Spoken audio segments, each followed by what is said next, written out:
तो let us begin the class. बेटा आज आपका करंट इलेक्ट्रिसिटी का हमारे आइडियली 5 लेक्चर्स हो चुके हैं। अभी तक हम काफी सारी चीजें पढ़ चुके हैं यार। हम पढ़ चुके हैं करंट क्या होता है, एवरेज करंट क्या होता है, इंस्टेंटेनियस करंट कैसे निकालते हैं, ड्रिफ्ट वेलोसिटी देख ली थी हम लोगों ने, ड्रिफ्ट वेलोसिटी और करंट के बीच में रिलेशन क्या होता है वो भी हम लोग देख चुके हैं। We have also understood that जो हमारा ओम्स लॉ होता है वो क्या होता है, रेजिस्टेंस का क्या एक्सप्रेशन आता है, रेजिस्टिविटी का क्या एक्सप्रेशन आता है।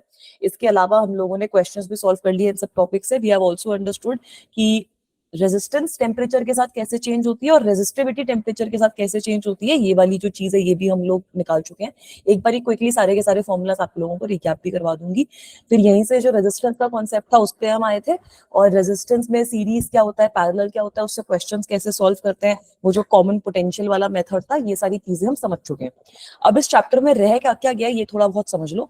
इस चैप्टर में आज की क्लास में हम सबसे पहले थोड़ा सेल के बारे में पढ़ेंगे, क्योंकि किरचॉफ लॉ समझने से पहले हमें सेल्स की भी नॉलेज होनी चाहिए। ठीक है, तो सेल्स क्या होते हैं वो समझेंगे। ईएमएफ सुना होगा तुम लोगों ने और पोटेंशियल डिफरेंस सुना है तुम लोगों ने। तो ईएमएफ और पोटेंशियल डिफरेंस जो होता है सेल के लिए, दोनों थोड़ी सी अलग अलग टर्म्स होती है, वो क्या होती है वो समझेंगे। इंटरनल रेजिस्टेंस ऑफ सेल का क्या मतलब होता है वो हम समझेंगे। We will also try to understand कि सेल्स को भी अब हम जोड़कर उसकी बैटरी बनाते हैं। बैटरी में पढ़ा है ना कि सेल्स को जोड़ के बैटरी बनती है, तो वो सेल्स को कैसे जोड़ते हैं, सीरीज में जोड़ सकते हैं, पैरेलल में जोड़ सकते हैं, कैसे भी जोड़ सकते हैं, उस सिचुएशन में क्या होता है, एंड ये सब चीजें समझ में आ जाएंगी। फिर हम किरचॉफ लॉ समझेंगे। उसके बाद हमारा इस चैप्टर में थोड़ा सर्किट वाला मामला रह जाएगा, वो सिमेट्रिकल सर्किट जो वो क्यूब वगैरह के गंदे गंदे क्वेश्चंस बनते हैं वो थोड़ा सा पढ़ेंगे। व्हीटस्टोन ब्रिज हम पढ़ेंगे, पोटेंशियोमीटर, मीटर ब्रिज, ये सारी चीजें खत्म करेंगे। Once we are done with this particular chapter, फिर हम जो चार्जिंग और डिस्चार्जिंग है कैपेसिटर की, जो हमारी पिछले चैप्टर में हमने नहीं करी थी क्योंकि उसके लिए हमें रजिस्टर की जरूरत है, वो वाली चीज भी इसी चैप्टर में कवर कर लेंगे। तो ये सारे टॉपिक्स हमारे इस चैप्टर में बचे हैं। Is that okay? तो आज की क्लास का एम है कि जहां तक हो जाए वहां तक हम पूरा कर लें, बट मेजर एम यही है कि सेल्स वाली चीज और किरचॉफ करंट लॉ हम आज की क्लास में कवर कर लें। चले बच्चों आगे। ठीक है, वेरी गुड। तो आज थोड़ा सा रिकैप में हम 5-10 मिनट लगाते हैं, क्योंकि बहुत दिनों बाद तुम लोग क्लास में आ रहे हो तो बोलोगे कि मैम हम तो सारी चीजें भूल चुके हैं। तो जो बच्चे नए हैं उनके लिए भी, जो बच्चे पुराने हैं उनके लिए भी एक क्विक रिकैप करवा दूंगी सारे फॉर्मूलाज का, सारी चीजें जो अभी तक पढ़ी हैं। इलेक्ट्रिक करंट क्या होता है सबसे पहले ये बताओ। Rate of flow of charge. Very good. Electric current हो गया हमारा rate of flow of charge. Scalar quantity है, वेक्टर क्वांटिटी है? स्केलर की तरह हम इसको ट्रीट करते हैं, क्योंकि आप इसको डायरेक्टली ऐड या सब्ट्रैक्ट कर सकते हो। आई एवरेज का मतलब क्या हो गया?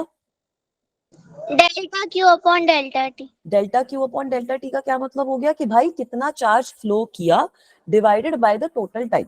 ठीक है, कितना चार्ज फ्लो किया डिवाइडेड बाय टोटल टाइम। जैसे आप बचपन में एवरेज स्पीड पढ़ते थे, ये उस तरीके की मामला है कि एक बड़े टाइम पीरियड में आप देख रहे हो कि क्या हो रहा है।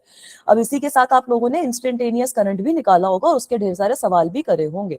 इंस्टेंटेनियस करंट क्या होता है? dq/dt।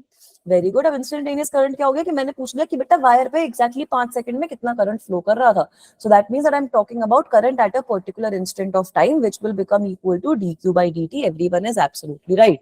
तो यही तो सारी चीज आपने अपनी फर्स्ट क्लास में कवर करी थी, है ना? फर्स्ट क्लास की रिवीजन डन। अब कौन से 3 टाइप के मटेरियल होते हैं हमारे पास? Conductor, insulator, semiconductor. Very good. Conductor में हमने क्या देखा था कि भाई कंडक्टर के अंदर हमारे बहुत सारे फ्री इलेक्ट्रॉन्स प्रेजेंट होते हैं, क्योंकि जो आउटर इलेक्ट्रॉन्स होते हैं वो बड़े लूजली बाउंड होते हैं। तो इतने फ्री इलेक्ट्रॉन्स होते हैं, कंडक्शन इलेक्ट्रॉन्स होते हैं, उसकी वजह से करंट हमारा बहुत इजीली पास कर सकता है। इंसुलेटर्स के केस में हम लोगों ने क्या देखा था कि सारे जो इलेक्ट्रॉन्स होते हैं they are very tightly bound to their respective atoms और मॉलिक्यूल्स, जिसकी वजह से फ्री इलेक्ट्रॉन्स एग्जिस्ट नहीं करते। और फाइनली सेमीकंडक्टर हमने क्या देखे थे कि लो टेम्परेचर पे वो इंसुलेटर की तरह बिहेव करते हैं, हाई टेम्परेचर पे कुछ इलेक्ट्रॉन्स जादू से अपने आप को फ्री कर लेते हैं और हमारा जो करंट है वो फ्लो करना शुरू कर जाता है। ये भी तुम लोग पढ़ोगे, सेमीकंडक्टर चैप्टर भी आप लोगों का 12th में इंक्लूडेड है। ठीक है बेटा। तो सेमीकंडक्टर के केस में यही होता है कि इंसुलेटर पे की तरह वो बिहेव करते हैं लो टेम्परेचर पे। जैसे जैसे टेम्परेचर बढ़ता है वैसे वैसे थोड़े से उनके इलेक्ट्रॉन्स और ज्यादा बढ़ते रहते हैं। इसके अलावा अब हम लोग आ गए थे हमारी डेरिवेशन पे, जहां पे हम लोगों ने देखा था कि अगर हमारे पास कोई भी मटीरियल है ना, we saw that if we are having, इस तरीके से मेरे पास कोई कंडक्टर है, अब मैं कंडक्टर की बात कर रही हूँ। अब यहाँ पर at room temperature what is happening? Ma'am electrons के पास थर्मल वेलोसिटी होती है। Very good. इलेक्ट्रॉन्स के पास थर्मल वेलोसिटी होती है, बिल्कुल सही बोला। तो भाई इलेक्ट्रॉन्स जो है वो किसी भी डायरेक्शन में रैंडमली मूव कर रहे हैं, क्योंकि उनके पास थर्मल वेलोसिटी पोजेस वो कर रहे हैं। तो ये थर्मल वेलोसिटी कुछ इस तरीके से होती है कि जो नेट वेलोसिटी होती है वो जीरो होती है। Right, this is what we studied कि रूम टेम्परेचर पे जो एवरेज वेलोसिटी होगी ये सारे के सारे इलेक्ट्रॉन्स की वो जीरो होगी। अब फिर हमने क्या बोला था कि what if I apply some sort of potential in this case, यही बोला था ना हम लोगों ने कि what if I apply some sort of potential in this case, what if I connect this to a battery, तो अब इस केस में क्या होगा? वेलोसिटी हो जाएगी, फोर्स वेरी लगेगा good, very good, very good. अब यहाँ पर क्या होगा कि भाई अभी भी मेरे जो इलेक्ट्रॉन्स हैं वो रैंडम मूव कर रहे थे, बट अब उनको थोड़ा सा पोटेंशियल मिल गया है, तो वो चाहेंगे कि वो थोड़ा सा जो ये पॉजिटिव टर्मिनल है जहां पर जो ये बैटरी का बना हुआ है उसकी तरफ थोड़ा बहुत मूव कर जाए। तो मेरे इलेक्ट्रॉन्स कुछ नेट एवरेज वेलोसिटी से चलते हैं जिसको हम कहते हैं ड्रिफ्ट वेलोसिटी। और ये ड्रिफ्ट वेलोसिटी की वैल्यू कितनी निकाली थी हमने? ई टाउ अपॉन एम। ठीक है, यहाँ पर हमने ये भी चीज डिस्कस करी थी कि कुछ बुक्स में तुम्हें अपॉन 2m मिलेगा, कुछ बुक्स में तुम्हें अपॉन m मिलेगा। अपॉन m वाला कन्वेंशन मैं लेके चल रही हूँ क्योंकि वो एनसीईआरटी में भी है। आइडियली दोनों फॉर्मुलाज ही गलत है क्योंकि ये हम न्यूटोनियन मैकेनिक्स से डील करना चाहते हैं इस टॉपिक को जो एक्चुअल में न्यूटोनियन मैकेनिक्स का है ही नहीं। ठीक है, तो यहाँ से हमने ड्रिफ्ट वेलोसिटी का एक्सप्रेशन निकाला था, ड्रिफ्ट वेलोसिटी और करंट के बीच में रिलेशन निकाला था। फिर हम लोगों ने what was that? EAVD। Very good, I is equals to NEAVD हम लोगों ने लिखा था, ये हम लोगों ने लिख दिया था। तो यहाँ से हमारे पास आई की वैल्यू आ गई थी, N is my number density, number of electrons per unit area, है ना। और E क्या होता है हमारा? इलेक्ट्रिक फील्ड जो अप्लाई हुआ है। A हो गया हमारा एरिया के बराबर, VD हो गया हमारा जो हमारी ड्रिफ्ट वेलोसिटी आई है वो। किसी को कोई डाउट है, कोई दिक्कत है तो बच्चों चैट बॉक्स पे लिख दो। ठीक है बेटा, इसके अलावा हम लोगों ने इलेक्ट्रॉन करंट डेंसिटी के बारे में पढ़ा था, electric current density, sorry, what was electric current density? Per unit area. Very good, electric current density was current per unit area. तो अगर मैं J की वैल्यू लिखूं, it is I upon, ideally it is I upon A cos theta. ठीक है, it is the normal area वाला जो component होता है वो होता है। तो यहाँ से आप लोगों को याद होगा कि हम लोगों ने लिखा था कि करंट हो जाता है J डॉट, मैम है ना। उसकी स्क्रीन पॉज है। अच्छा, स्क्रीन पॉज, एक सेकंड रिफ्रेश कर देते हैं। अभी आ गई बेटा? Yes ma'am. ठीक है, यही वाली चीज हम लोगों ने पढ़ी थी कि I is equals to J dot A होता है। तो करंट का एक्सप्रेशन अगर आप लोगों के पास है तो आप I का एक्सप्रेशन डायरेक्टली, J का एक्सप्रेशन डायरेक्टली निकाल सकते हो, इंटीग्रेट भी कर सकते हो, डिफरेंशिएट भी कर सकते हो। इसके बाद अब हम लोगों ने क्या पढ़ा था? इसके बाद वी स्टडीड अबाउट मोबिलिटी, है ना, मोबिलिटी टर्म पढ़ी थी। अब ये मोबिलिटी क्या चीज है? मोबिलिटी होती है कि चार्ज कैरियर जो है वो, very good, drift velocity divided by electric field, है ना। इसका मतलब क्या होता है कि कितना इजीली मेरा चार्ज कैरियर जो है वो गिवन इलेक्ट्रिक फील्ड में, गिवन कंडक्टर में मूव कर पा रहा है। तो ये हो गया मोबिलिटी। अब यहीं से हम लोग ओम्स लॉ पे भी अराइव कर गए थे बच्चों, यस है ना। मैम। ओम्स लॉ पे कैसे अराइव करे थे? ये ऊपर जो हमने इक्वेशन देखी है, आई इज इक्वल्स टू NEAVD। यहाँ पर आप E की जगह कुछ लिख सकते हो, VD की जगह कुछ लिख सकते हो। You guys know that VD is equals to E tau upon M। You also know that electric field is nothing but V upon L। तो अगर ये सारी चीजें आप यहाँ पे सब्सटीट्यूट करते हो तो एक कॉम्प्लिकेटेड सा एक्सप्रेशन बन जाता है। You get I as NE square A tau upon ML multiplied by V। ऐसा ही कुछ एक्सप्रेशन बना था, यही तो हमारा ओम्स लॉ होता है। V is equals to IR ही तो लिखते हो, यस है ना। तो अगर मैं Yes, इसको ma'am. V is equals to IR करके लिख दूं, मेरे पास ओम्स लॉ आ जाएगा। ओम्स लॉ हमारा यही तो होता है, V is equals to IR। और यहाँ से मेरे पास R का एक एक्सप्रेशन भी आ गया, है ना। तो R का एक्सप्रेशन अगर वहां से कंपेयर करोगे तो R का एक्सप्रेशन आ जाएगा ML upon NE square tau multiplied by area. और आप लोगों को बचपन में पता है that R is equals to rho L by A होता है। तो यहीं से आपके पास रो जो आपकी रेजिस्टिविटी है उसका एक्सप्रेशन भी आ जाता है, वो कितना आ जाता है? M upon NE square tau. ठीक है, फिर इसके बाद हमने इसके ढेर सारे क्वेश्चन सॉल्व कर लिए थे। हमने ये भी देखा था कि आप कंडक्टिविटी भी डिस्क्राइब कर सकते हो। कंडक्टिविटी होती है आपकी 1 अपॉन रो। और हम कंडक्टेंस भी डिस्क्राइब कर सकते हैं। कंडक्टेंस हम G से रिप्रेजेंट करते हैं, ये होता है 1 अपॉन R। ठीक है, ऐसे बढ़िया मस्त रिकैप चल रहा है चैप्टर का। सबको ध्यान आ रहा है कि हाँ मैम ये चीजें पढ़ी थी हम लोगों ने? Yes ma'am. यस मैम ठीक है, याद। चलो बढ़िया है। अब फिर यही ओम्स लॉ को हम लोगों ने माइक्रोस्कोपिक फॉर्म में भी लिखा था, वो क्या होता है? माइक्रोस्कोपिक फॉर्म का क्या मतलब है भाई? ये जो करंट था उसकी में करंट डेंसिटी का जो था उसका हमने एक्सप्रेशन लिख दिया था। तो जब हमने ये डेरिवेशन करी थी, करंट डेंसिटी आई थी हमारी सिग्मा ई। वेरी गुड, जहाँ पे सिग्मा है हमारी कंडक्टिविटी, ई है हमारा इलेक्ट्रिक फील्ड। ये भी हम लोगों ने प्रूव कर लिया था। इसके भी ढेर सारे सवाल करे थे। फिर इसके बाद हम आ गए थे टेम्परेचर डिपेंडेंस वाले पार्ट पे। हम लोगों ने देखा था कि भाई ये सारी जो चीजें ये टेम्परेचर पे भी डिपेंड हमारी करती हैं, अलग अलग मटेरियल के लिए अलग अलग तरीके से डिपेंड करती हैं, बट करती है मटेरियल पे, मतलब टेम्परेचर पे डिपेंड करती है। तो जब इसको हमने प्रूफ किया था तब यहाँ पे हमारे पास 2-3 इक्वेशंस आई थी, है ना। दो हमारी जो इंपॉर्टेंट इक्वेशंस थी, एक तो ये थी rho F is equals to rho I e raise to alpha delta T, और हमने देखा था कि अगर ये जो टेम्परेचर चेंज डेल्टा टी है ये काफी छोटा है तो आप एक्सपोनेंशियल वाली टर्म को एक्सपैंड करके कुछ इस तरीके से लिख सकते हो। Is this okay? इसी के एग्जैक्ट पैरेलल फॉर्म में हम लोगों ने रेजिस्टेंस का भी एक्सप्रेशन लिखा था, that final resistance is equals to initial resistance e raise to alpha delta T, and again if delta t is small we can modify this expression as initial resistance multiplied by 1 plus alpha delta t. Is this also clear guys? Yes, ma'am. ठीक है, थोड़े से हमने integration वगैरह वाला concept भी देखा था, यहाँ पर colour coding of carbon resistor भी देखा था, वो एक बार तुम लोग रिवाइज कर लेना। वो B B Roy of Great Britain had a very good wife. Carbon resistor हमें नहीं पढ़ाया है। ठीक है बच्चों, एक काम करेंगे कि एक बार फाइनली वो वाली चीज भी मैं रिवाइज करवा दूंगी। ठीक है, colour coding of carbon resistor में होता क्या है बेटा, कि जैसे आपके पास जो रेजिस्टर होता है ना वो कुछ इस फॉर्म में होगा आपके पास। अगर आप लेबोरेटरी में भी देखोगे तो रेजिस्टर कुछ ऐसे दिखता है। ठीक है बेटा, अब ये रेजिस्टर के ऊपर तीन मतलब 4 अलग अलग टाइप के बैंड होते हैं। इस रेजिस्टर के ऊपर 4 अलग अलग टाइप के बैंड होते हैं। मैं कोई भी चलो 4 रैंडम कलर ले लेती हूँ। येलो है, ब्लू है, फिर इससे हम फॉर्म करने की कोशिश करेंगे कि हमारा किस तरीके से कौन सा कलर बन जाएगा। एक मेरे पास ये रेड है, और यहाँ पर सपोज मेरे पास गोल्डन है। ये जो चौथा बैंड है ये मेरे पास गोल्डन है। ठीक है बेटा, तो इस तरीके से अगर आप लेबोरेटरी में भी देखते हो ना तो आप लोगों को रेजिस्टर जो है वो इसी तरीके से दिखते हैं। अब क्या देखा था बच्चों इसके आगे हम लोगों ने, ये याद दिलाओ मुझे भी। मैम फर्स्ट दो कलर्स वेरी गुड। तो बेटा होता क्या है कि ये जो पहले 2 कलर होते हैं ना वो बताते हैं न्यूमेरिकल वैल्यू। वेरी गुड, वो आपको आपकी न्यूमेरिकल वैल्यू बताते हैं। इसका क्या मतलब है, एक ये सेंटेंस याद रखो, B B Roy of Great. Ma'am आपकी स्क्रीन शो नहीं हो रही। अच्छा मैं एक बार रीलोड कर देती हूँ बच्चा।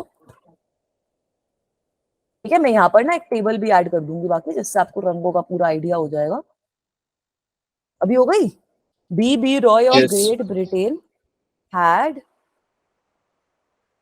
Very good wife. तो ये तो तरीका है वो टेबल को याद रखने का। होता क्या है इसका मतलब, अब यहाँ पे रंग देखो, बी है ब्लैक, ये वाला बी है ब्राउन, उसके बाद आ गया आर, आर है आपका रेड, उसके बाद आ गया आपका ऑरेंज। रॉय तो तीनों कैपिटल है ना। उसके बाद आ गया हमारा ऑरेंज और येलो, तो ऑरेंज और येलो तुम्हारे रॉय में बन जाते हैं।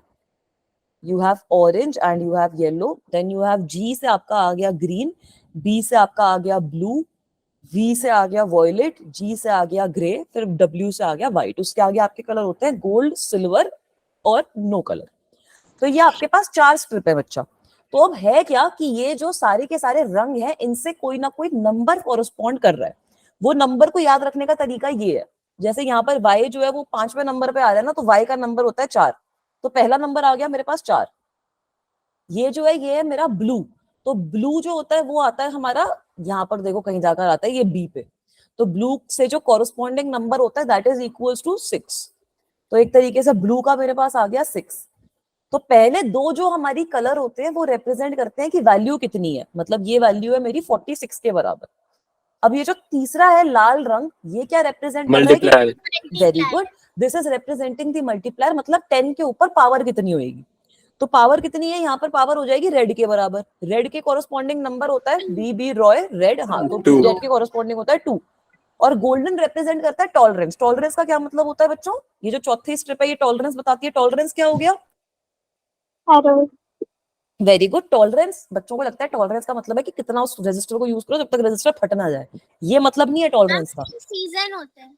हाँ, टॉलरेंस का मतलब हो गया बेटा कि जो मैंने अगर रजिस्टर बनाया तो मैंने उसको कितना एक्यूरेटली बनाया है, ठीक है, कि कितना एरर का चांस है उसके अंदर। तो जो ये गोल्डन वाला होता है मतलब ये काफी अच्छा बना हुआ है, इसमें आपका 5% एरर का चांस रहता है। मतलब जो आपकी वैल्यू होगी इस रजिस्टर की वो 46 इंटू 10⁻² से 5% ऊपर या 5% नीचे होगी। इसी तरीके से कोई भी अगर आपको रजिस्टर गिवन है उसको आप आइडेंटिफाई कर सकते हो based on these colours. Is it okay बेटा? थोड़ा समझ में आया कि क्या होता है ये Yes. Colour coding? Yes. सबसे बेस्ट कौन सा होता है मैम? Yes, ma'am.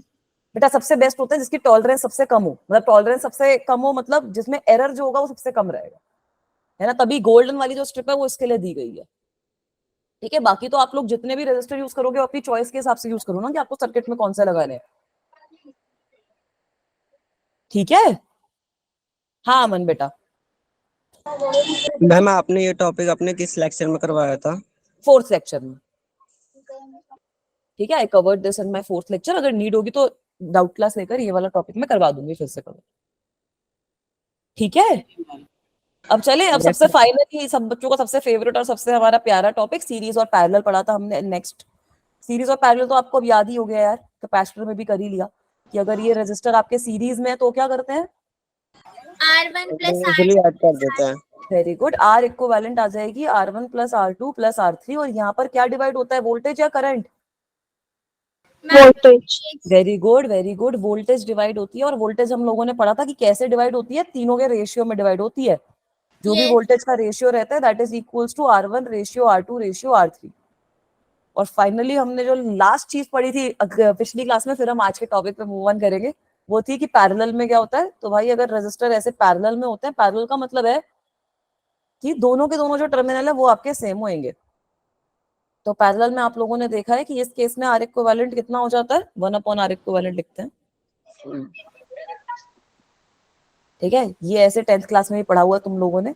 तो ये कितना हो जाता है, 1/r1 plus 1/r2 plus 1/r3।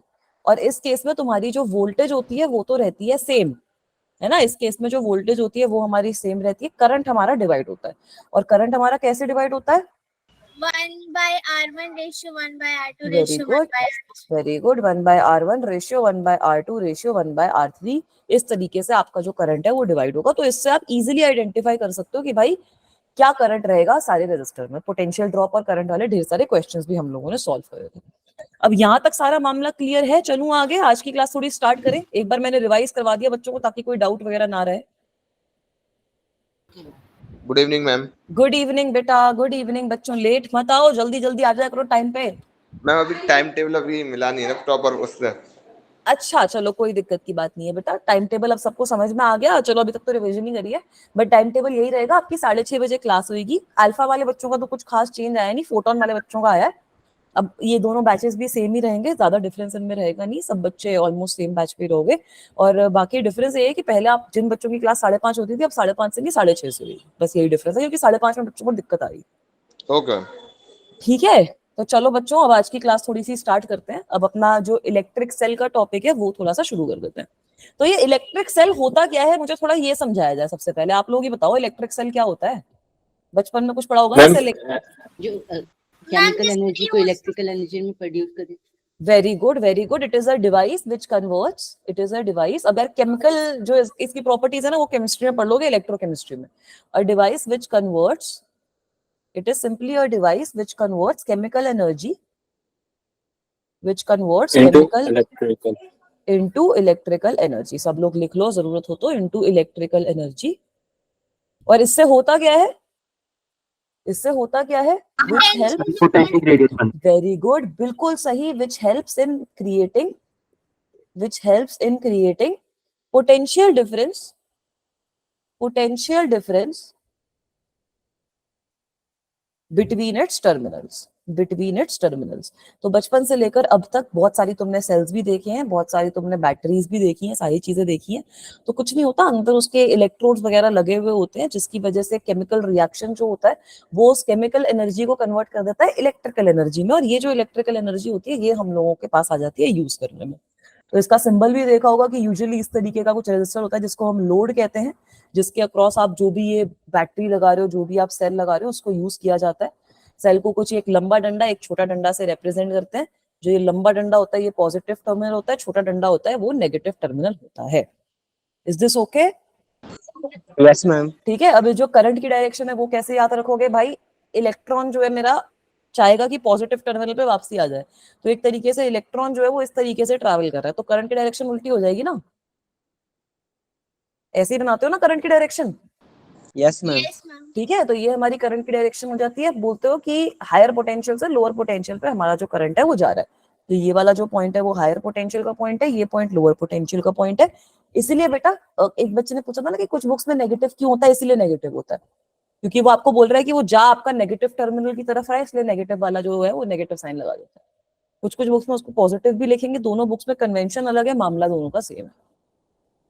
ठीक है, यस मैम। अच्छा एक सेकंड मेरा आगे चला गया स्लाइड। ठीक है बेटा, तो अब ये ना सिंपल सी चीज इमेजिन करो कि अब आपने सेल बना दिया, बहुत बढ़िया तरीके से आपने सेल को कंस्ट्रक्ट वगैरह कर दिया, बट सेल के जो इलेक्ट्रोड्स होंगे उनके बीच में कुछ मैक्सिमम पोटेंशियल डिफरेंस होएगा।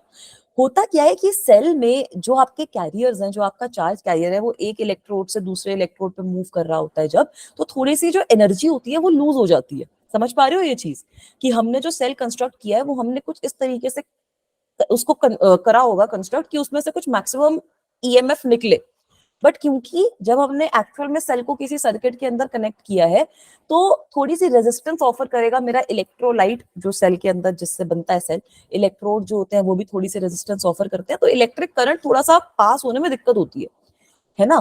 तो अगर आप सेल के बारे में कभी भी बात करते हो, हमारी 3 एसोसिएटेड टर्म्स आती हैं, एक आती है ईएमएफ, एक आती है इंटरनल रेजिस्टेंस और तीसरी आती है पोटेंशियल डिफरेंस। तो तीनों के मतलब एक एक करके समझ लो। ईएमएफ का सबसे पहले क्या मतलब हो गया कि आइडियली कितना पोटेंशियल डिफरेंस आना चाहिए था, तो EMF is the maximum potential difference, EMF is the maximum potential difference, maximum potential difference between terminal of very good, between electrodes लिख लो या फिर टर्मिनल लिख लो, इलेक्ट्रोड्स लिख लीजिए, between two electrodes of the cell, between two electrodes of cell when no current is drawn from it, when no current is drawn from it। तो अभी आपने कुछ लोड वगैरह पे कुछ कनेक्ट नहीं कर रखा है इसको, ठीक है, आपने खाली इसको सेल को एज इट इज रख रखा है, तो एक सेल की एक आइडियल वैल्यू होगी कि हाँ भाई मैक्सिमम इतना ईएमएफ आना चाहिए। अब जब आप इस सेल को एक सर्किट के अंदर कनेक्ट कर दोगे, जब भी आप इस सेल को एक सर्किट के अंदर कनेक्ट कर दोगे, तो सपोज आपको क्या करना है कि 1 कूलम चार्ज को लोअर पोटेंशियल से हायर पोटेंशियल तक लेके जाना है, तो बैटरी ने कुछ काम करा होगा, है ना, बैटरी ने कुछ काम करा होगा, बट जो चार्ज है हो सकता है उसकी जो एनर्जी है वो कम बढ़ी हो, क्योंकि जो बाकी बची हुई एनर्जी है वो लूज हो गई ना। एनर्जी लॉस तो हर जगह पे होएगा ही, हीट के फॉर्म में देखा है सेल गर्म हो जाता है ना बच्चों। Yes, ma'am. तो ये जो लॉस आ रहा है ये आ रहा है क्योंकि सेल की अपनी कुछ इंटरनल रेजिस्टेंस होती है, ठीक है। तो यहां से कॉन्सेप्ट आ जाता है इंटरनल रेजिस्टेंस का, जो अगली डेफिनेशन है वो आ जाएगी आप लोगों की इंटरनल रेजिस्टेंस की।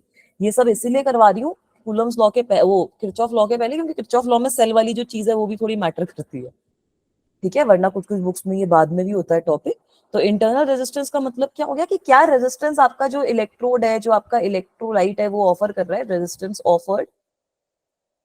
Resistance offered by electrode and electrolyte, by electrode and electrolyte of cell, ma'am और आपकी cell, स्क्रीन पॉज है। अच्छा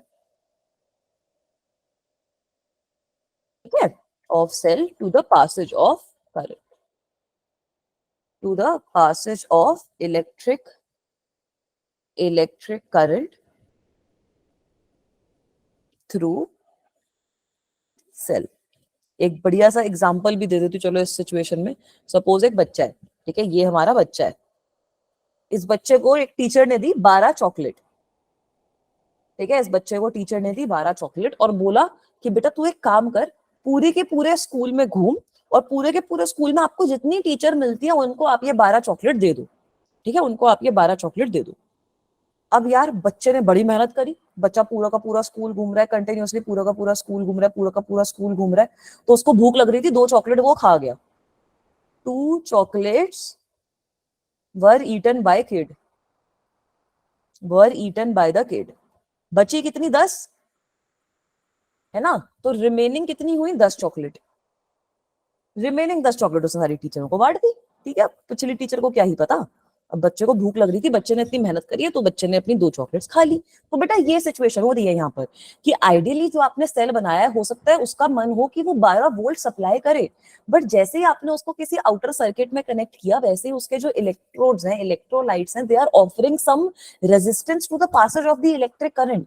तो उसकी वजह से कुछ इंटरनल रेजिस्टेंस का कॉन्सेप्ट आएगा और ये 12 वोल्ट की जगह हो सकता है कि फाइनली जो आपकी एनर्जी आ रही है वो 10 वोल्ट के हिसाब से आ रही है। Can you guys understand this meaning? Yes, ma'am. ठीक है बेटा, तो ये जो रिमेनिंग 10 चॉकलेट है ये तुम्हारी आ रही है पोटेंशियल डिफरेंस की तरह से। इसको पोटेंशियल डिफरेंस कहते हैं या फिर इसको टर्मिनल पोटेंशियल डिफरेंस भी तुम लोग कह सकते हो। ठीक है, पोटेंशियल डिफरेंस कह लो या इसको टर्मिनल पोटेंशियल डिफरेंस कह लो। सो दिस इज सिंपली कि कितना पोटेंशियल डिफरेंस होता है सेल के दोनों टर्मिनल्स के बीच में in a close circuit. So you can write this down. PD, potential difference between terminals of cell. Very good. Between the two terminals of cell. 2 की मेरे पास जगह नहीं थी. So between the two terminals of cell in a closed circuit. In a closed circuit. ये हो गया हमारा terminal potential difference. तो ये तीनों के तीनों कॉन्सेप्ट समझ में आए कि हाँ भाई ये इंटरनल रेजिस्टेंस क्या है, टर्मिनल पोटेंशियल डिफरेंस क्या है और ईएमएफ का क्या मतलब है। Yes, ma'am. ठीक है, Yes. तो अब बेटा यही होता है कि जैसे अगर आप किसी सेल को अगर हम ड्रॉ भी करते हैं ना, तो सपोज अब मेरे पास कोई सेल था, कोई भी मेरे पास सेल था और वो ऐसे खुले में पड़ा हुआ था, तो खुले में तो वो कुछ ईएमएफ सप्लाई कर रहा होगा। जैसे अगर मैं उसको किसी रेजिस्टेंस से कनेक्ट कर दूंगी, तो अगर मेरे सेल के अंदर ये जो इलेक्ट्रोलाइट का कॉन्सेप्ट है, ये जो इलेक्ट्रोड का कॉन्सेप्ट है, वो सारी चीजें लिखी होती हैं, तो एक छोटा सा रेजिस्टर हम सेल के बगल में लगा देते हैं। ये जो बाहर वाला रेजिस्टेंस है ये होता है R के बराबर। ये जो सेल है ideally this should offer an EMF of, इसको epsilon से डिनोट करते हैं, तो ideally this should offer an EMF of epsilon, but because I'm having an internal resistance here which I'm representing by small r, तो पूरे circuit में मेरा जो करंट है वो मेरा इम्पैक्ट हो रहा है। Is this part okay? Yes, ma'am. Yes, ma'am. तो इसका एक्सप्रेशन भी निकाल लोगे, इसका एक्सप्रेशन भी तो निकाल ही लोगे।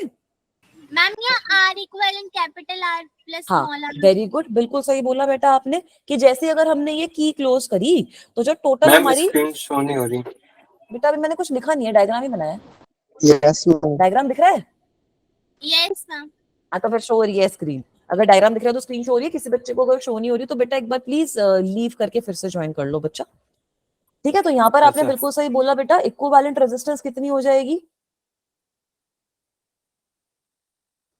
इक्विवेलेंट रेजिस्टेंस कितनी हो जाएगी? ये दोनों के दोनों सेल यार हमारे, ये जो दोनों का सेल का जो इंटरनल R रेजिस्टेंस plus है और ये जो Capital लोड मैंने R लगाया है, plus small r. हाँ ये सीरीज में होता है, तो इक्विवेलेंट रेजिस्टेंस हो गई capital R plus small r। ठीक है, तो अगर अब मेरे को करंट निकालना है तो करंट कितना आएगा? Ma'am E by R plus R. Very good, epsilon है ये, ई नहीं है। ठीक है, कुछ कुछ ई आपका इलेक्ट्रिक फील्ड के लिए रिजर्व्ड है, इसलिए यहाँ पर एप्सिलॉन लिख रही हूँ, वरना कंफ्यूजन हो जाएगी मैम बच्चों को। एप्सिलॉन बोल नहीं पाती ना। अच्छा ठीक है, चलो कुछ नहीं होता, ये ऐसे ई है, स्टाइलिश वाला ई है हमारा, तो E upon R plus r हो जाएगा। ये है हमारा करंट जो हमारे ये जो सर्किट है इसके अंदर फ्लो कर रहा है। ठीक है बेटा, तो इसका मतलब है कि अगर मैं ये छोटे से रेजिस्टर के अक्रॉस पोटेंशियल डिफरेंस देख रही हूँ तो कितना है? कितना है potential difference? Potential difference across internal resistance कितना हो रहा है? I R? Yes, ma'am. Epsilon into capital R plus R into small r. हाँ ठीक है, एप्सिलॉन इसको मैम मतलब बाद में R लिख की लेंगे, वैल्यू पुट कर देना। अभी तो इतना हो रहा है ना। ठीक है, तो बेटा अगर मैं इस रेजिस्टर के अक्रॉस एक वोल्टमीटर कनेक्ट कर दूं तो इस वोल्टमीटर में रीडिंग कितनी आएगी? अगर अब मैं वोल्टमीटर, पता है क्या होता है? Yes. वोल्टेज मेजर कर लेता है। वोल्टेज मेजर करने के लिए। वेरी गुड, अगर इस रेजिस्टेंस के अक्रॉस में वोल्टमीटर पुट कर रही हूँ तो रीडिंग ऑफ वोल्टमीटर कितनी हो जाएगी? रीडिंग ऑफ वोल्टमीटर कितनी आएगी? I into capital R. नहीं, रीडिंग ऑफ वोल्टमीटर आएगी E भाई minus टोटल। IR. हाँ, इसके पास वैसे ई पहुंचनी चाहिए थी, बट इसके अक्रॉस आई आर गिर गई ना, तो इस वाले रजिस्टर के अक्रॉस कितनी आएगी वी की value? E minus IR. Is this part okay? Yes, ma'am. ठीक है, सो यहां से अब आप लोग देख सकते हो ये जो V है, this is your potential difference, this E here, this epsilon here, that is your electromotive force, that is your EMF, which was the ideal voltage which was supposed to be there, but because of internal resistance, I am not getting the actual EMF, I am getting some decreased value, which is the potential difference. Is that okay? Yes, ठीक है. ma'am. तो Yes, ma'am. अगर आपकी कोई आपने ऐसे ideal cell construct कर दिया जो मेजरली अगर आपको कहीं पे इंटरनल रेजिस्टेंस नहीं गिवन है, तो वहां पे आप अपना लोगे कि सेल की इंटरनल रेजिस्टेंस 0 है. उस सिचुएशन में ईएमएफ और potential difference across the terminals of the cell equal हो जाता है. अदरवाइज आपको इंटरनल रेजिस्टेंस का कांसेप्ट पता होना चाहिए. ठीक है बेटा?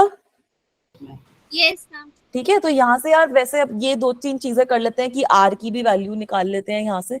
ठीक है. अगर आप यहाँ से आर की वैल्यू निकालते हो तो आपके पास क्या आ जाएगी? आई आर की वैल्यू कितनी आ जाएगी? Epsilon minus V. और यहाँ से अगर आप आर की वैल्यू लिखते हो तो you will get epsilon Epsilon minus minus V V by I. Upon I. यहाँ पर मैं आई की वैल्यू भी सब्स्टिट्यूट कर सकती हूँ. तो आई की वैल्यू हमें पता है epsilon V by upon R. R plus, हाँ, epsilon upon R plus R होती है. ठीक है. तो वो वाली वैल्यू अगर आप सब्स्टिट्यूट कर दोगे तो वो वाली वैल्यू भी आपके पास आ जाएगी. Epsilon minus V upon V by R भी कर दो ना तो उससे भी आ जाएगी. हाँ सही है, वी बाय आर ही कर लो, upon V multiplied by R. ये वाला एक्सप्रेशन से आपके पास इसकी भी वैल्यू आ जाती है. तो अब अगर आप ये ईएमएफ और पोटेंशियल डिफरेंस को थोड़ा सा कंपेयर करते हो, so you can compare the two as well. EMF and potential difference का ये वैसे क्वेश्चन आपका ऑब्वियसली जेई वगैरह में तो नहीं आएगा. ये क्वेश्चन आपका पूछ लेते हैं आपसे जो आपका थियरी पेपर होता है उसमें, कि दोनों के बीच में जो पॉइंट्स ऑफ कंपैरिजन है वो दे दो. बट ठीक है, हमें समझने के लिए पता होने चाहिए. तो कुछ कुछ पॉइंट्स नोटिस करें सब बच्चों ने. ये लगाने से पहले है ईएमएफ और ये वेरी गुड, लगाने के बाद. बिल्कुल सही. तो सबसे पहला पॉइंट बिल्कुल सही बोला. ईएमएफ का मतलब होता है that this is the maximum potential difference when cell is in open circuit. When cell is in open circuit, जब आपने सेल अपने सर्किट में कनेक्ट ही नहीं करा है तब आइडियली वो कितनी वोल्टेज देगा, वो होती है ईएमएफ. और पोटेंशियल डिफरेंस हो गया कि जो आपके पास पोटेंशियल डिफरेंस आ रहा है on connecting the cell in the circuit, then that is the potential difference. So this PD is PD between terminals, वहां पे भी बिटवीन टर्मिनल्स लिख लेना. PD between terminals when cell is in close circuit, when cell is in closed circuit. अब भाई दूसरा point ये है कि ईएमएफ को कोई फर्क नहीं पड़ता तुमने किस तरीके का सेल लिया है, सेल की इंटरनल रेजिस्टेंस कितनी है, ईएमएफ को कुछ फर्क नहीं पड़ता. So EMF is not dependent on the resistance of the cell. EMF is independent of the resistance of the cell. वो आपकी डिपेंड करेगी कि भाई आपने इलेक्ट्रोलाइट कैसा ले लिया, इलेक्ट्रोड कैसे ले लिया, उन चीजों पर डिपेंड करेगी कि कितना वोल्टेज आपका निकल रहा है एक्चुअल में. It will not depend on internal resistance. So this is independent of internal resistance, smaller. However, you know that this point is not valid in potential difference. जिसकी internal resistance ज्यादा होगी वहां पे potential difference आपका कम हो जाएगा. So here it depends on internal resistance. On internal resistance.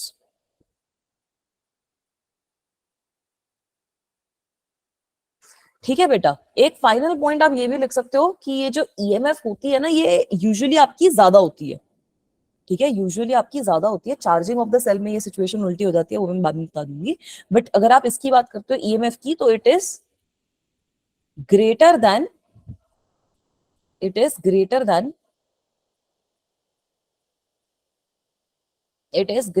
Potential difference ma'am when current. आप अच्छा स्क्रीन स्टक है, ठीक है, एक सेकेंड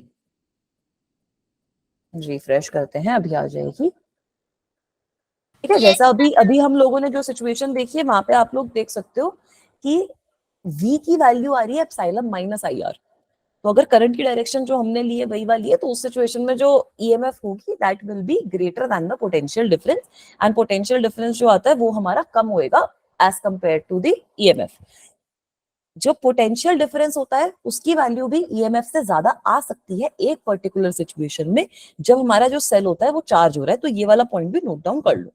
तो PD can be greater than potential difference जो होता है, it can be greater than EMF.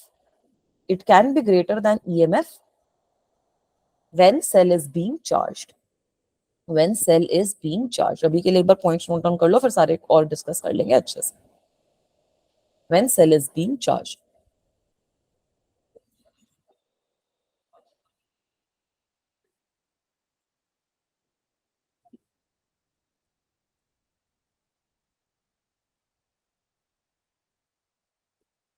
ठीक है, ये जो करंट को ड्रॉन करने वाली चीज हो रही है इसको हम कहते हैं डिस्चार्जिंग ऑफ सेल। जो यार सेल के अंदर हमारी ईएमएफ है उसको आपने लोड से लगा दिया तो सेल अपना करंट प्रोवाइड करे जा रहा है ना कंटिन्यूअसली। जैसे अगर आपके कुछ हो, कुछ लगाओ जिसमें कुछ सेल वगैरह होती है, बैटरीज होती है, उसको आप चार्ज करते हो, तो चार्ज करने का क्या मतलब है, वहां पे आपका जो सेल है इट इज ड्रॉइंग करंट। और अगर आप उसको आप किसी पावर बैंक वगैरह में लगा रहे हो या फिर उसको कहीं पे आप यूज कर रहे हो तो उसका क्या मतलब है कि आपका जो सेल है वो करंट प्रोवाइड कर रहा है, so it is giving out current, that is known as discharging of cell. चलूं आगे? Yes, ma'am. ठीक है। अब बेटा ये जो दूसरा केस हमने पढ़ा, पहला केस तो आप लोगों को समझ में आ गया होगा, चार्जिंग ऑफ सेल वाला। सेकंड केस थोड़ा सा देख लो, डिस्चार्जिंग ऑफ सेल, सॉरी पहला केस था डिस्चार्जिंग, ये है चार्जिंग ऑफ सेल। ठीक है, तो next case is of charging of cell. Charging of cell, अब चार्जिंग ऑफ सेल का क्या मतलब होता है कि भाई अब जो मेरा करंट है वो इस तरीके से मूव कर रहा है कि अगर यार ये मेरा जो इलेक्ट्रोलाइट है वो है, ठीक है, let me say that this is my, I think my screen is stuck again, let me refresh once. ये टॉपिक थोड़ा सा ऐसा है, अजीब सा टॉपिक है, बट ठीक है, समझ में हमें सारी चीजें आनी चाहिए। ये हमारे इसके अंदर इलेक्ट्रोलाइट्स होते हैं, कुछ ऐसा ही पढ़ा होगा ना केमिस्ट्री में पढ़ते होंगे तो, Yes, ma'am. है ना?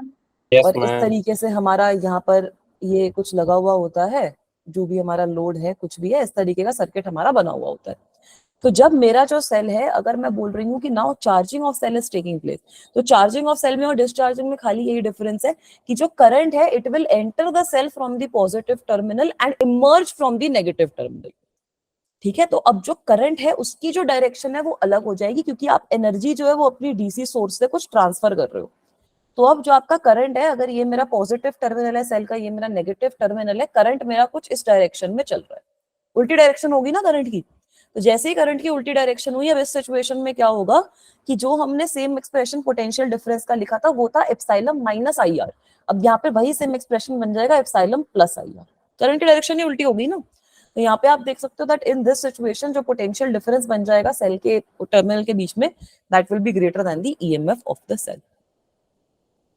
ठीक है, अगर आपको वैसे अपने पेपर में कोई इन्फॉर्मेशन नहीं गिवन तो आप यही चीज मान के चलोगे कि भाई ऑब्वियस सी बात है डिस्चार्जिंग नहीं, डिस्चार्जिंग ही हो रहा होगा।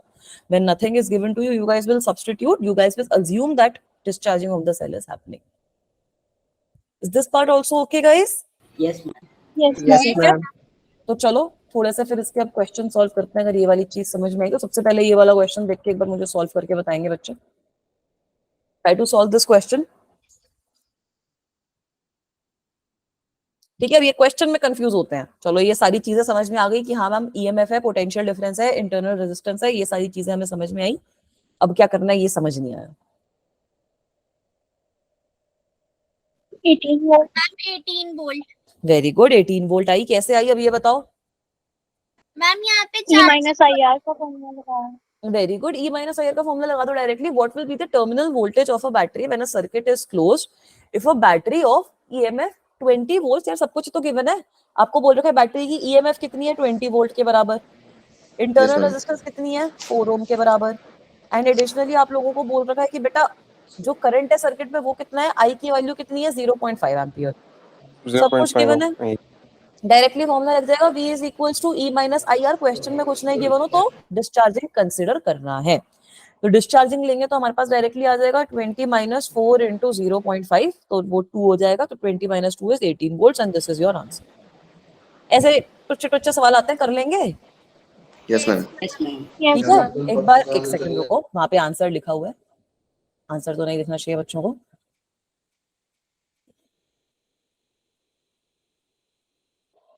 ठीक है, अब एक बार ये वाला क्वेश्चन देखो, बताओ कौन सा ऑप्शन सही लग रहा है इसमें से। Tell me which option do you think is right, try to solve this one.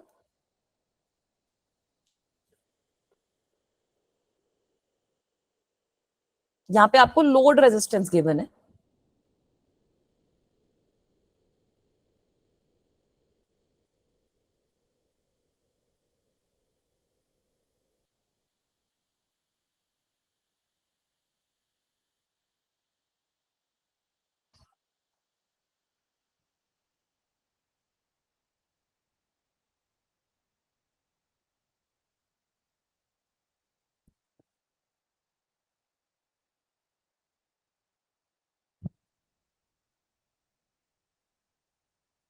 करो बच्चों, सॉल्व करने की कोशिश करो, बताओ कौन सा ऑप्शन सही लग रहा है।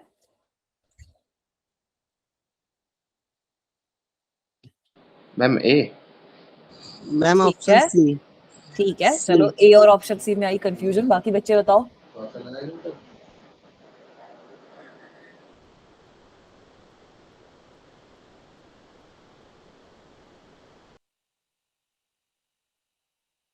Ma'am option C. All right, very good.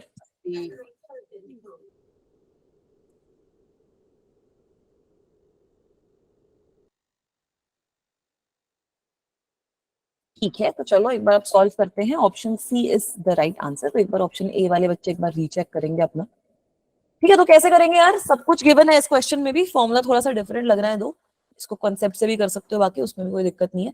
सबसे इजी तरीका क्वेश्चन को सॉल्व करने का कि गिवन और टू फाइंड अपनी कॉपी में लिख लिया करो।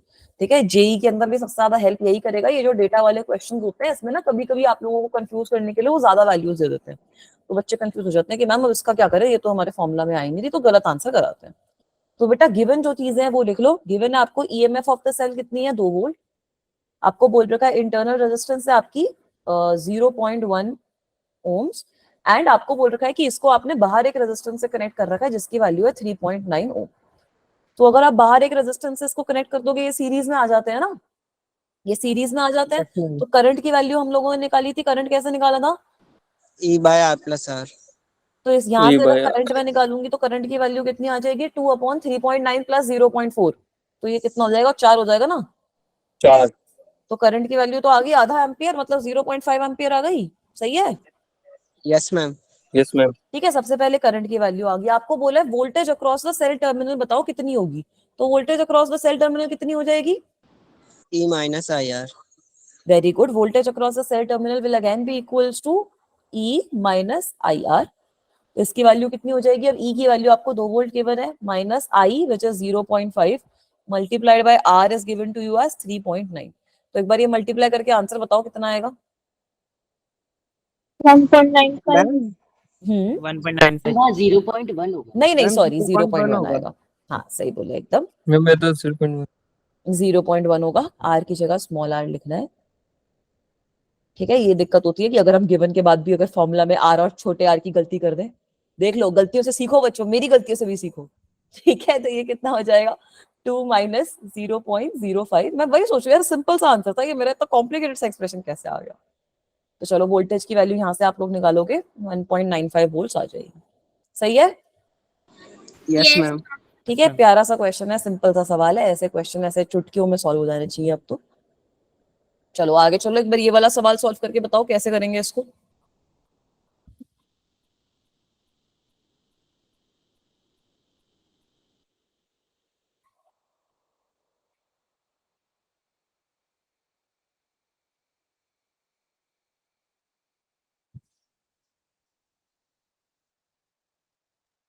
डिक्रीजिंग ग्राफ आएगा।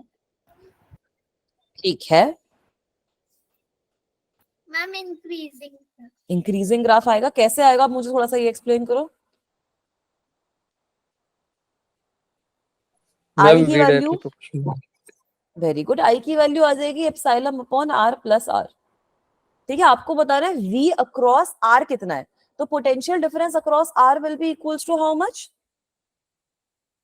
जो भी हमारा ई करंट है एप्सिलॉन माइनस। आई आर ही तो हो जाएगा ना। वो मत सोचो ई माइनस आई आर वाली चीज, ये तो इसकी वैल्यू तो आई आर हो जाएगी, I into capital R. Yes ma'am, no ma'am. Yes, ma'am. ठीक है, तो यहाँ पे अगर आप आई का एक्सप्रेशन डायरेक्टली डाल दो क्या आ जाएगा, epsilon into R upon R plus R. तो इसको मैं कैसे लिख सकती हूँ, इसको मैं कुछ इस तरीके से भी लिख सकती हूँ। अगर मैं आर को नीचे ले जाऊं, it will be equals to epsilon upon 1 plus small R upon capital R. इस तरीके का एक्सप्रेशन बन रहा है यार। वी और आर के बीच में रिलेशन निकालना, एप्सिलॉन कांस्टेंट है, स्मॉल आर कांस्टेंट है। ठीक है, तो कैसे निकालोगे थोड़ा सा देख लो कैसे निकालेंगे। अगर आर की वैल्यू 0 है तो क्या वैल्यू हो जाएगी वी की, if r is equals to 0 then this term will become infinity, so epsilon upon infinity will become 0, and if r is infinity what will be the value of v, 0। Ma'am infinity. Infinity. Infinity आएगी ना बेटा। अगर are आपका infinity हो गया तो ये वाली जो टर्म है ये 0 हो जाएगी ना। Yes, अगर ma'am. आर आपका इंफिनिटी है तो ये आपका 0 हो जाएगी ये वाली टर्म। तो इसकी वैल्यू इंफिनिटी नहीं आएगी, मैम इसकी वैल्यू आ ई जाएगी आएगी। Epsilon naught. एप्सिलॉन। इसकी वैल्यू आ जाएगी एप्सिलॉन के बराबर, इंफिनिटी नहीं आ रही। तो इंक्रीजिंग कर्व तो बनेगा, बिल्कुल सही बोला सब बच्चों ने। अब इंक्रीजिंग कर्व कैसे बनेगा ये समझो। ये आपका पोटेंशियल है, ये आपकी इंक्रीजिंग रेजिस्टेंस है। इंक्रीजिंग कर्व कैसे बन रहा है? कुछ इस तरीके से बन रहा है। अगर ये मेरी ईएमएफ के बराबर है तो इंक्रीजिंग ही बनेगा कर्व मेरा। इंक्रीज करेगी वैल्यू, इंक्रीज करेगी और फिर कांस्टेंट हो जाएगी। फिर आपकी इस तरीके से नंबर आ जाएगा। सही है? Yes, ma'am. ठीक है, तो ये भी अच्छा क्वेश्चन है। This is also a good question, you guys can see this as well. इतने ही क्वेश्चंस करेंगे इसके, फिर आगे चलते हैं। एक बार ये नोट डाउन कर लो, ग्रुपिंग ऑफ सेल्स पे मूव ऑन करेंगे।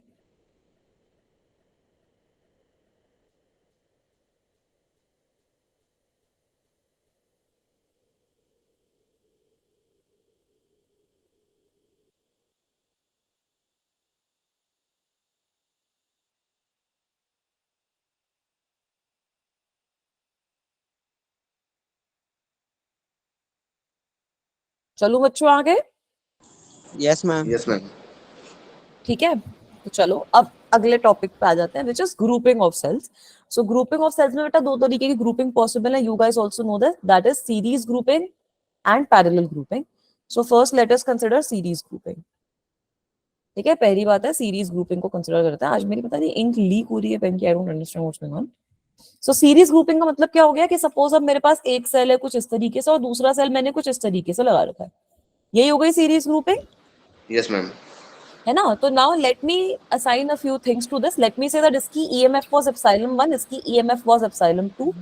Late me say that internal resistance of this cell is R1, internal resistance of this cell is R2, और करंट मेरा कुछ इस डायरेक्शन में चल रहा है। बढ़िया, करंट मेरा कुछ इस डायरेक्शन में चल रहा है। Now let me just say that this is point A, this is point B, and this is point C. Is the diagram clear? Yes, ma'am. Yes, ma'am. ठीक है, दो सेल्स है, दोनों की कुछ ईएमएफ है अपनी, दोनों का कुछ अपना इंटरनल रेजिस्टेंस है, करंट हमारा कुछ फ्लो कर रहा है पूरे के पूरे सर्किट में। तो इस तरीके का हमारे पास पूरा का पूरा सिचुएशन बन रहा है।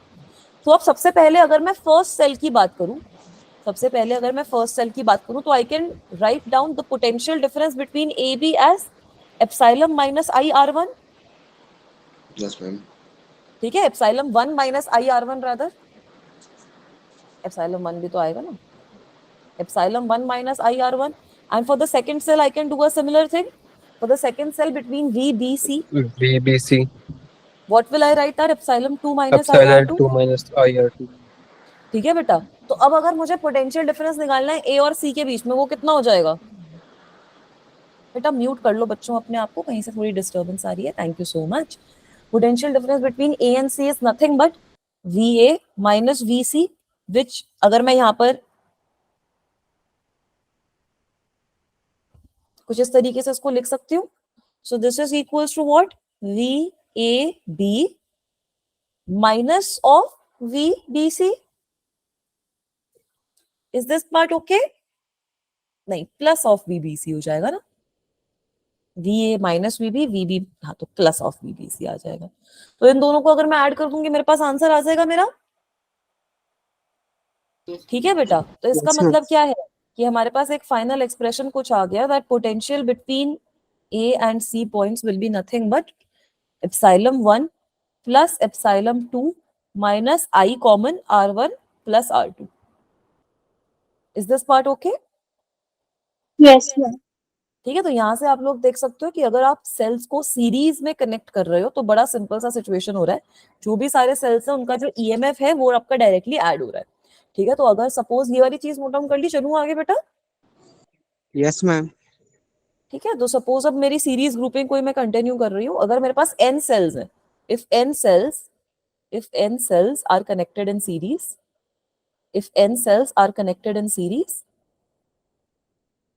then what is happening, that the EMF of all of them will get added. Then the EMF of all of NE. them, very good, then the equivalent EMF will directly, चलो ये तो NE तो तब हो गए अगर आपके पास सबकी EMF सेम हो, वरना आपके पास epsilon 1 plus epsilon 2 plus epsilon 3 so on and so forth तक epsilon n तक आ जाएगा।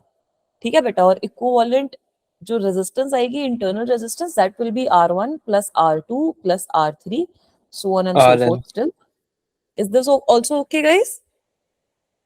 Yes, ma'am. Yes. ठीक है बेटा, तो बड़ा सिंपल सी बात है दैट इक्विवेलेंट ईएमएफ जो होती है सीरीज कॉम्बिनेशन में that is equal to the sum of their individual EMF, और equivalent internal resistance is also equal to the sum of the internal resistance of the entire combination. ठीक है, अब यहीं पर एक सिचुएशन थोड़ी सी कंफ्यूज करने के लिए बच्चों को कुछ इस तरीके से दे देते हैं कि अगर हम ऐसे कनेक्ट कर दें, अगर सपोज मैं इस सेल को उल्टा कनेक्ट कर दूं, अब क्या होएगा? ठीक है, फिर से ये Minus एप्सिलॉन कर देंगे। मतलब वेरी गुड माइनस माइनस कर कर देंगे, देंगे। मैम और माइनस कुछ नहीं है, बिल्कुल सही बोला आपने, इसको हम माइनस कर देंगे। ठीक है, अब यहाँ पर अगर हमें ई इक्विवेलेंट लिखनी होगी तो we will write this as epsilon 1 minus E1 epsilon. minus E2. ठीक है, और यहाँ पर आर जो होगा वो सेम ही रहेगा, आर इक्विवेलेंट की value R1 minus R1 plus R2 ही रहेगी, क्योंकि रेजिस्टेंस की वैल्यू आपकी इंटरनल रेजिस्टेंस का जो सम होएगा वो तो सेम ही आएगा, बट हाँ खाली डिफरेंस यही होगा कि यहाँ पर आपका एप्सिलॉन 1 माइनस एप्सिलॉन 2 हो जाएगा अगर मैं करंट की डायरेक्शन ये मान रही हूँ। ठीक है, ऐसा भी क्यों हुआ? क्योंकि इसके अक्रॉस आप लिखोगे कि पोटेंशियल है एप्सिलॉन 1 माइनस IR1, इसके अक्रॉस आपका जो पोटेंशियल है वो उल्टा हो जाएगा, इसके अक्रॉस पोटेंशियल हो जाएगा minus epsilon 2 minus IR2। Is this part okay बच्चों? Yes Yes, ma'am ma'am. Yes. ठीक है, very good. So let's move on now. The next thing which we want to understand is what happens if we are considering parallel grouping. Parallel grouping का थोड़ा expression पेचीदा है, but ठीक है कर लेंगे यार, हम लोग ऐसे इंटेलिजेंट लोग हैं, मतलब तुम लोग तो हो, अब मेरा पता नहीं। ठीक है, तो अब पैरेलल ग्रुपिंग में क्या कर रहे हैं, सेल्स को हमने पैरेलल में कनेक्ट कर दिया है, तो एक सेल कुछ इस तरीके से तुम्हारा है सपोज कनेक्टेड, ठीक है, दूसरा सेल जो है वो कुछ इस तरीके से कनेक्टेड है। ठीक है, let me say that this is my A point, late me say that Ma'am, this is my screen ma'am, pause है क्या? ma'am. अच्छा एक सेकंड बेटा, अभी दिखा रही हूँ।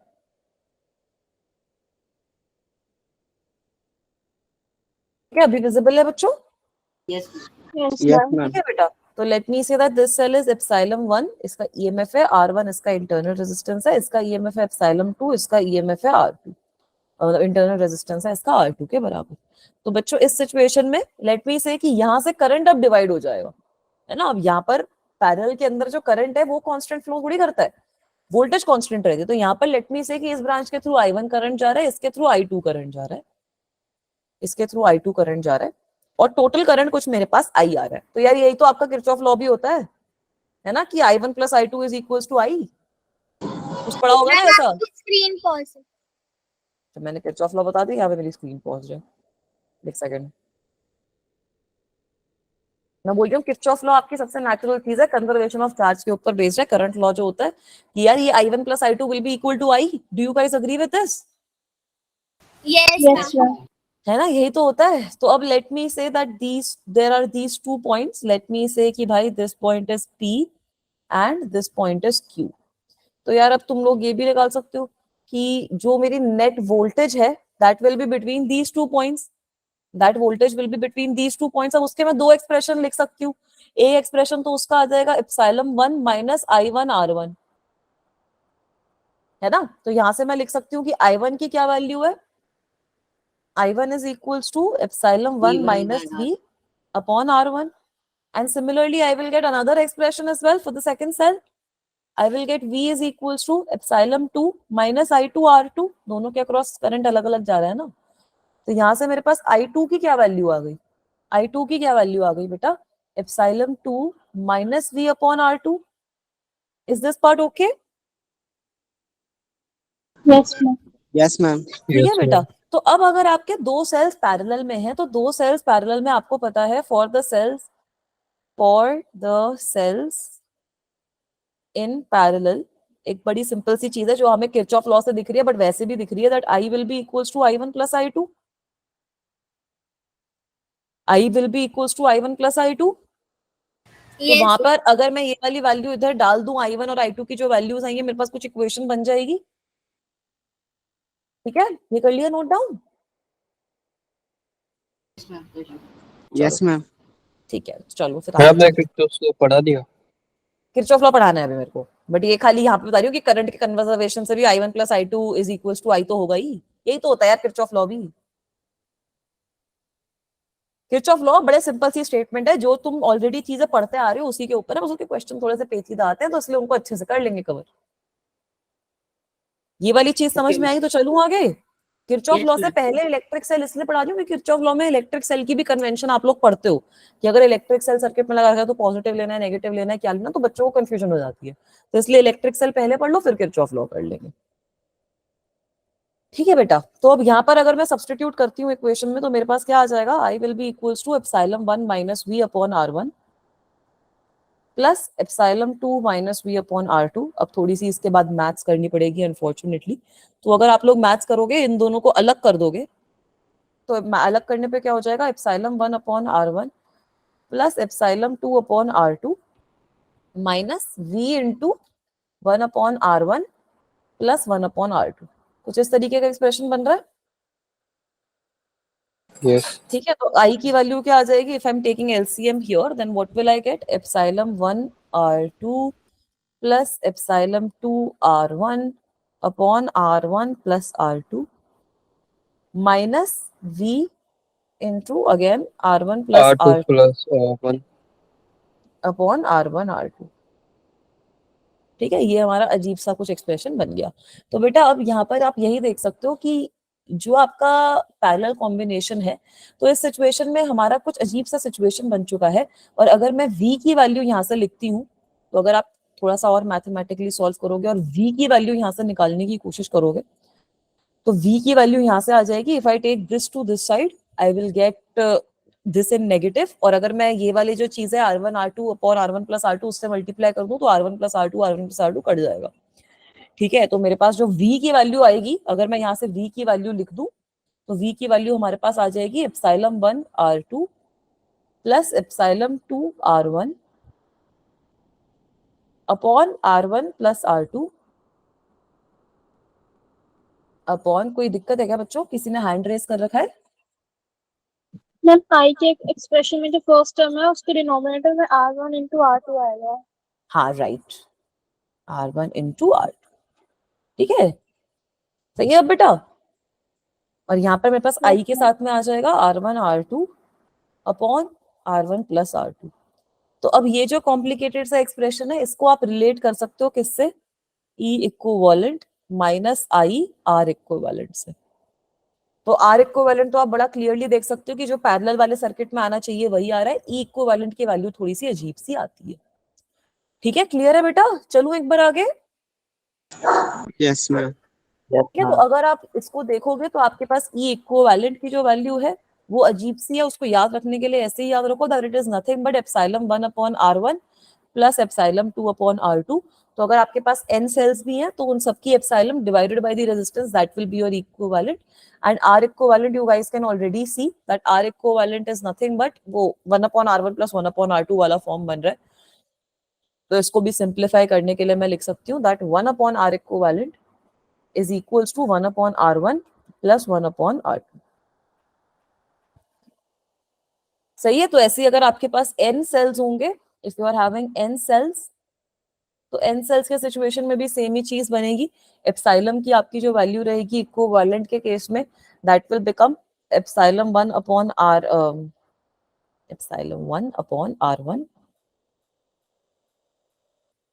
plus epsilon 2 upon r2 and so on and so forth till epsilon n upon rn।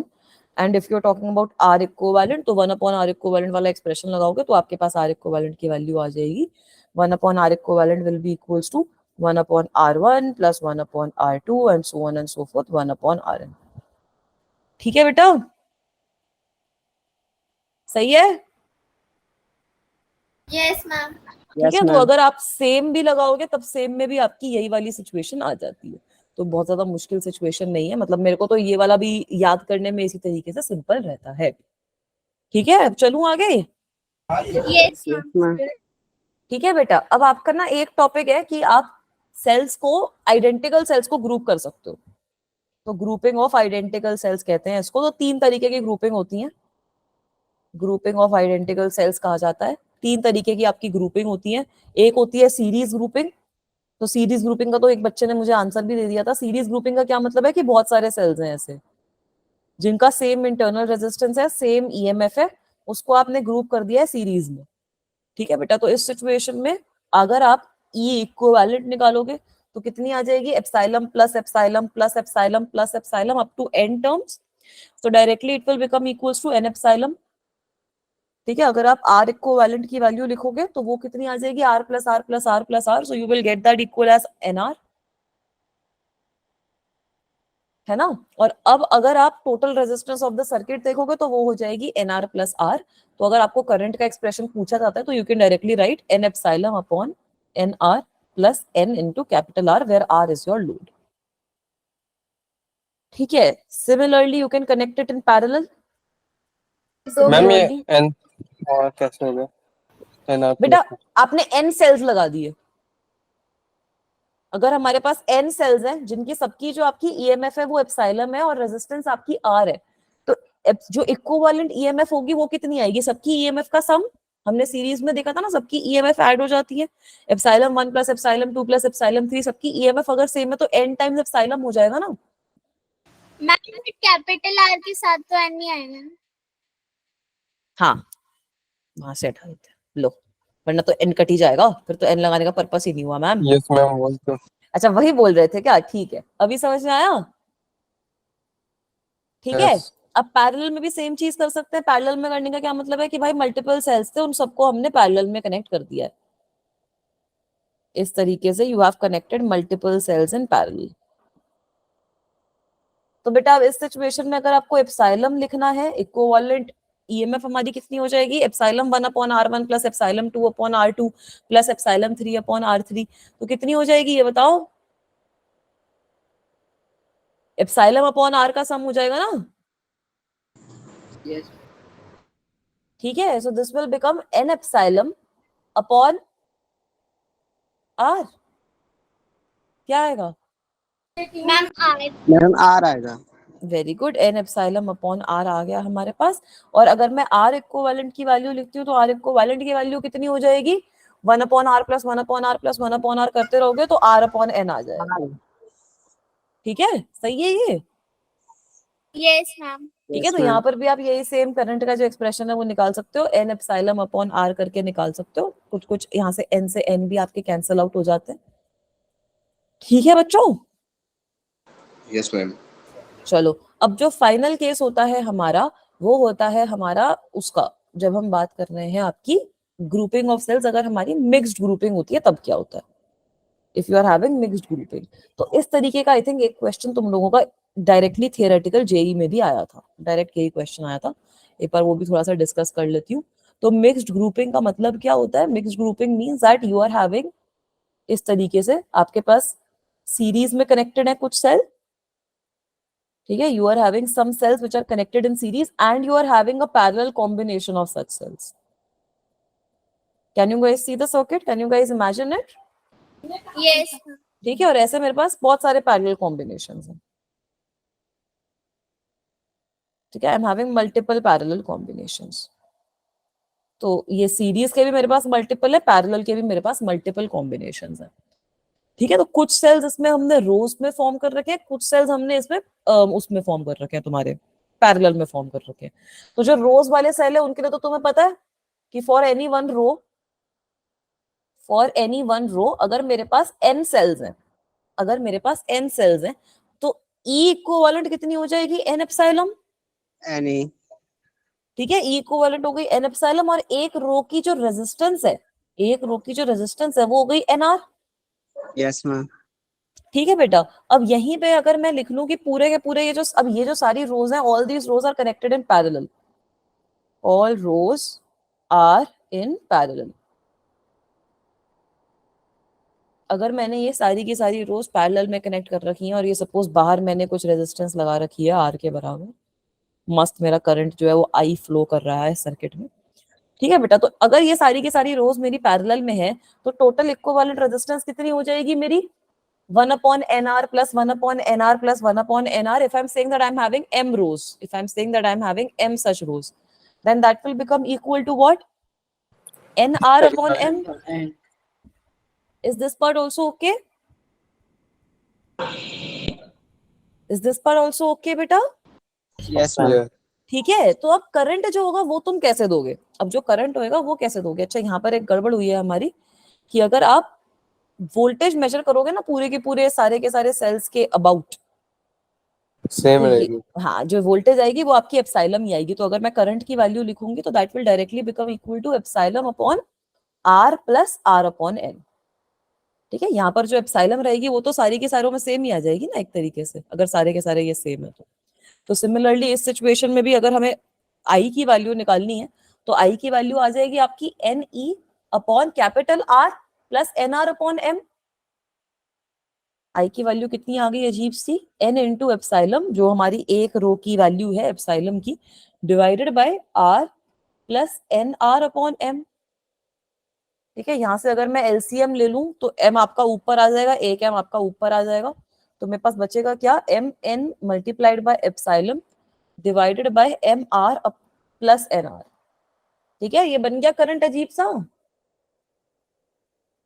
Ma'am ठीक एक है, बार ये दोबारा बताना तो एल पहले पे वाली छोटा बात। आ रहेगा ना? क्या बेटा? हाँ, एक छोटा आ रहेगा। मैम छोटा पहले के बाद वाला पार्ट दोबारा बता दो।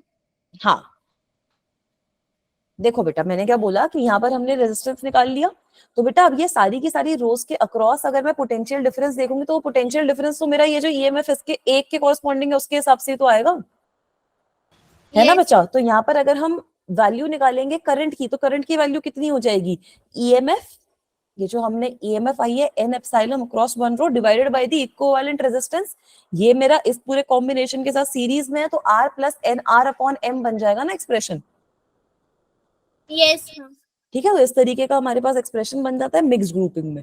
कुछ कुछ क्वेश्चंस में आपसे ये भी पूछा जाता है कि ये जो करंट होता है ये आपका मैक्सिमम कब होएगा?